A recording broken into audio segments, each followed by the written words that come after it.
Alright, cycle has passed. So basically one day, this is like junior year when everyone's like, oh, it's time to start college applications. My guidance counselor calls me in to her office and she goes, CJ, listen, we understand that you are so incredibly smart, so just beyond your years, that we feel that school is too easy for you, okay?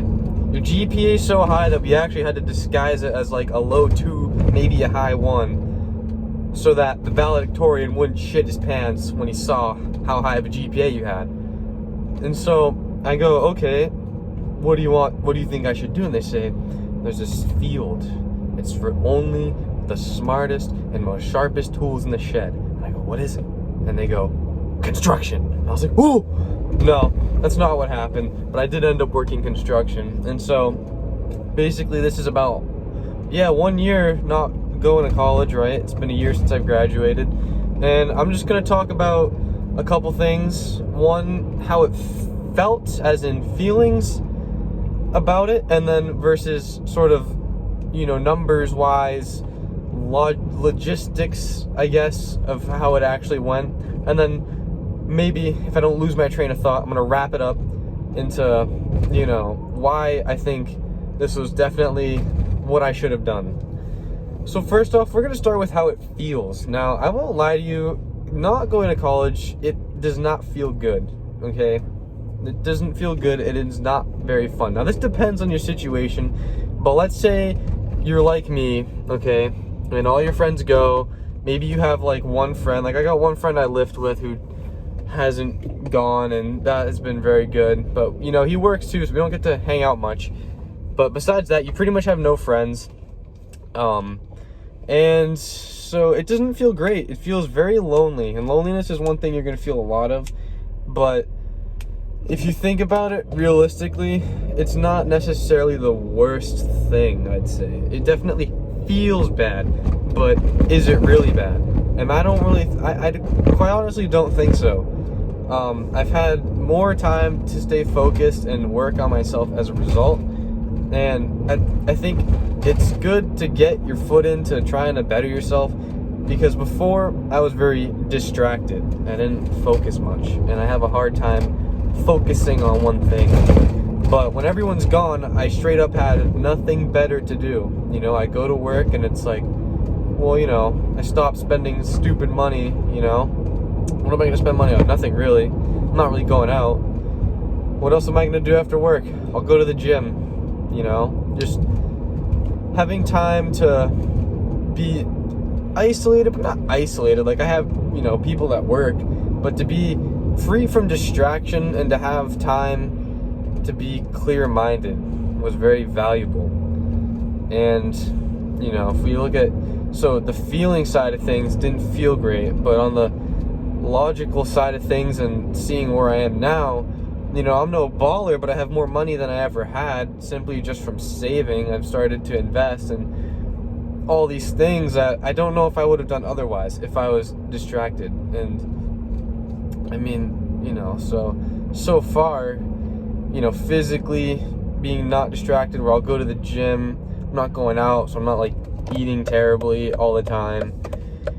And just, so from a logical standpoint, hopefully from a sort of numbers standpoint, how am I doing in XYZ category? It's been very good, very, very good, but very hard too. It hasn't felt good, as in being lonely. I hope I don't sound too repetitive, but basically, that's where it's at so far. I mean, I don't know what more I gotta say, but another thing too I should mention is, let's say you're out of high school, right? So I haven't gone to college. I have a career right now, but that doesn't mean I have any better sense of direction as anyone else, Just because I have a job doesn't mean I have everything figured out, because trust me, I don't. But I think, and this might have to do too with being in the trades, is that the more I stick with my job, the better I get. the more you start to find opportunity, the more you start to find a path. I mean, it's kind of hard for me to talk about because I haven't really experienced much of this yet in terms of like seeing doors open up, but I'm starting to see the possibilities, you know, things I could do in the future, right? I don't have a lot of money now, and, you know, even though there's bad economy, inflation, this, that, and the third, whatever, I'm not going to focus on that. I'm just going to talk about money in the pure sense of like long term.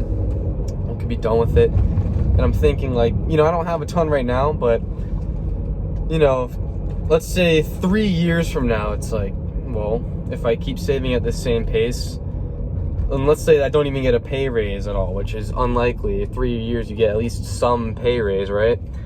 But let's say I don't, and I save the same that I do now, I'll have 3 times the money that I have now.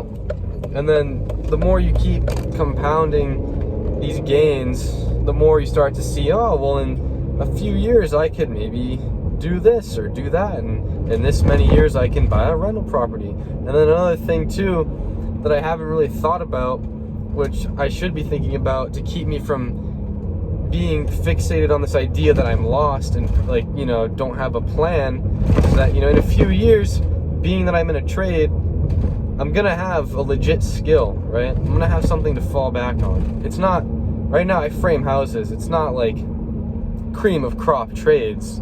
Like, you know, everyone who goes in the trades and they're like, oh, person X makes bank, Billy makes bank, it's, oh, he's an electrician.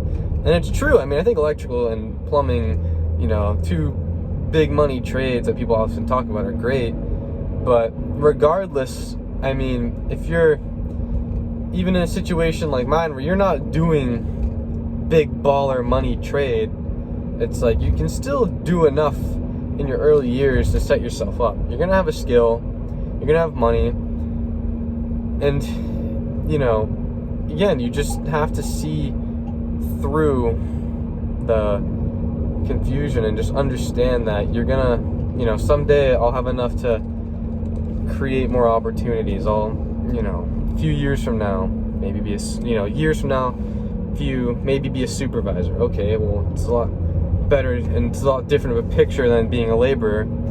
A few years from now, maybe I'll have enough, you know, I don't know, a few years, however many years, maybe I'll have enough for a rental property or my first house. Maybe I buy a plot of land.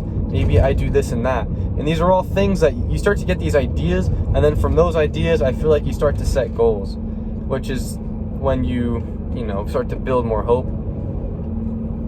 And in turn, you get more focused and driven. Because right now, being in my first year of this, you know, working, trying to, you know, get up on my feet, it's definitely, you think, it seems hopeless. It's like, okay, there was another day of carrying 2x4s, and then I went to the gym, and then I went to sleep, and then I said I was going to read a book, and then I didn't, and I just fell asleep watching YouTube, and now I'm waking up, and I'm tired, and it's the same thing over and over again, and inflation's bad, and I don't make jack for money because of inflation, blah, blah, blah, and it's this rut that you get in the first year. But I'm slowly beginning to see, or the possibility for doors to open and for that situation to no longer be as, not hopeless, but, you know, directionless as it is now.